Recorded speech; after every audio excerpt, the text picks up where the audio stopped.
வணக்கம். இப்போ நம்ம ஸ்க்ரீனில் பார்க்கக்கூடிய தொகுப்பு என்னன்னா கதலி மருந்து செய்யும் முறை. கதலி மருந்து அப்படின்னா நம்ம எதிரியை பைத்தியமாக்கும் முறை. இந்த மருந்தை ஒரு தனிப்பட்ட நபருக்கு நீங்கள் கொடுத்துட்டீங்கன்னா புத்தி பேதலிச்சு இஷ்டத்துக்கு ஆட்டி வைக்க முடியும். என்ன கேட்டாலும் தருவாங்க. தெரு தெருவாக அலைவாங்க. சரிங்களா? இதில் இந்த மருந்தை செய்கிறதுக்கு முன்னாடி ஒரு முக்கியமான விஷயம் நான் ஒரு எச்சரிக்கையாக நான் சொல்கிறேன். ஒரு திருப்பு நீங்கள் இந்த மருந்தை அளவுக்கு அதிகமாக ஒரு நபருக்கு நீங்கள் கொடுத்துட்டீங்கன்னா எப்பேற்பட்ட மாந்திரிக தெரிஞ்ச கொம்பனாலையும் காப்பாற்ற முடியாது. ஏன்னா சமீபத்தில் கூட என்கிட்ட ஒரு கேஸ் வந்துச்சு. என்னாலே காப்பாற்ற முடியலை. சரிங்களா? ஏன் அப்படின்னா அந்த கதலி மருந்தோட செயல்திறன் அப்படி இருக்கும். ஒரு நபருக்கு நீங்கள் இதை கொடுத்துட்டீங்க அப்படின்னா எதுவுமே அவ்வளோ சீக்கிரம் குணப்படுத்தவே முடியாது. ஏதாச்சும் கோடியில் ஒருத்தன் தான் சரி பண்ண முடியும். அதுவும் அவனுக்கு அந்த உடல் திறன், உணவு பழக்கம் வழக்கம், உடல் ஆரோக்கியமாக இருந்து நல்ல வேலை தெரிஞ்ச மாந்திரிகன்ட்ட போனால் மட்டும்தான் சரி பண்ண முடியும். இல்லாத பட்சத்துலலாம் ஒன்றுமே பண்ண முடியாது. இதுக்கு என்னென்ன தேவை இந்த மருந்து செய்கிறதுக்கு அப்படின்னா சுழல் வண்டு. சரிங்களா? சுழல் வண்டு நீங்கள் எடுத்துக்கோங்க. இதை வெயிலில் நல்லா காய வைங்க. சரிங்களா? சுழல் வண்டு நிறையாவே எடுத்துக்கோங்க. நல்லா வெயிலில் காய வைங்க. அதே மாதிரி கரு ஊமத்தை. சரிங்களா? கரு ஊமத்தையும் அந்த மூலிகையும் பயன்படுத்துங்க. ஏன்னா மாந்திரிகத்தில் கரு ஊமத்தை ஸ்தம்பனத்துக்கு அதிகமாக பயன்படுத்துவோம். சரிங்களா?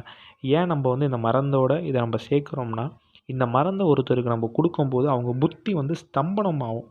என்ன கேட்டாலும் கொடுப்பாங்க. சரிங்களா? ஒரு குழந்த மாதிரி ஆயிடுவாங்க. என்ன கேட்டாலும் கையில் கொடுப்பாங்க.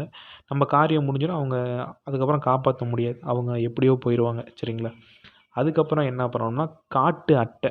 சரிங்களா? அட்டை நான் இப்போ ரோட்டில் இருக்க அந்த அட்டையெல்லாம் மழை காலத்தில் வரும். அந்த அட்டை அதெல்லாம் வேஸ்ட்டு. சரிங்களா? அந்த இதெல்லாம் பண்ணக்கூடாது. காட்டு அட்டை, காட்டில் நல்லா பெருசாக இருக்கும். அந்த அட்டை ஒரு எடுத்துக்கோங்க. அதையும் கொன்று வெயிலில் நீங்கள் காய வச்சுக்கோங்க. காய வச்சுட்டு நீங்கள் என்ன பண்ணணும் அப்படின்னா இது இருக்குங்க துளசி சாறு, கருந்துளசி அந்த சாறு. அது ரொம்பலாம் வேணாம், கொஞ்சமாக விட்டுருங்க. சும்மா பேருக்குன்னு அது விடணும். ஒரு 4-5 இது சொட்டு விட்டும் விட்டால் போதும். இதை நீங்கள் என்ன பண்ணுறீங்கன்னா எல்லாத்தையும் இது பண்ணி உருண்டை பிடிச்சி வெயிலில் காய வைங்க. சரிங்களா? வெயிலில் நல்லா காய வைங்க. கிரகண வேலையில் காய வைக்கும்போது இந்த மருந்தோட சக்தி ரொம்ப அளவுக்கு அதிகமாக சக்தி ஏறும். சரிங்களா? இந்த மருந்துக்கு நீங்கள் மந்திர உரு ஜபிக்கணும்னு அவசியம் கிடையாது. இது எதுவுமே ஜபிக்கக்கூடாது. ஒருத்தருக்கு நீங்கள் கொடுத்துட்டீங்கன்னா ரொம்ப ஆள் கிறங்குவாங்க. சரிங்களா? வசிய மருந்து ஒருத்தவங்களுக்கு நம்ம கொடுத்துட்டோம்னா இன்னாருக்கு இன்னார்னு உருப்போட்டு வசியத்தை ஏற்றி தான் கொடுப்போம்.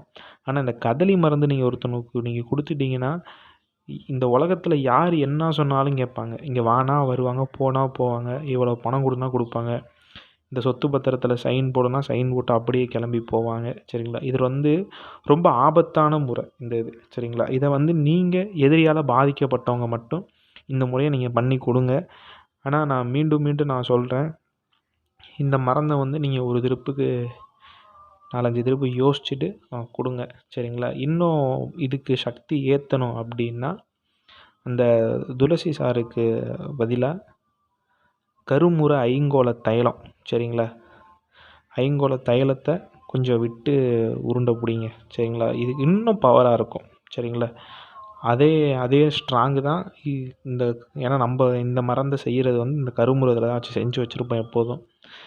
நீங்கள் கருமுறை ஐங்கோல தைலம் வச்சு உருண்டை பிடிச்சி கிரகண வேலையில் காய வச்சு ஒரு நபருக்கு அளவுக்கு அதிகமாக சாப்பாட்டிலே நீங்கள் கொடுக்க ஒரே நாள் தான். சரிங்களா?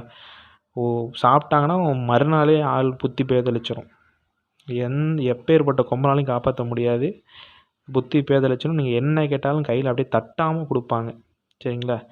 சமீபத்தில் கூட நம்மக்கிட்ட ஒரு கேஸ் வந்துச்சு. ஆனால் என்னால் அந்த நபரை காப்பாற்ற முடியலை. இது வேலைக்காகாது. நீங்கள் எங்கேயும் காப்பாற்ற முடியலன்னு சொன்னால் அவங்க மனசு கஷ்டப்படும். இல்லை நீங்கள் வேறு மாந்திரிகன்ட்ட பார்த்துக்கோங்க, தெய்வம் உத்தரவு கொடுக்கல, அந்த மாதிரி பதிலை தான் உங்களுக்கு நம்ம கொடுத்தோம். சரிங்களா? ஏன்னா இதை பண்ணும்போது ஒரு திருப்புக்கு 1000 திருப்பு யோசிச்சுக்கோங்க.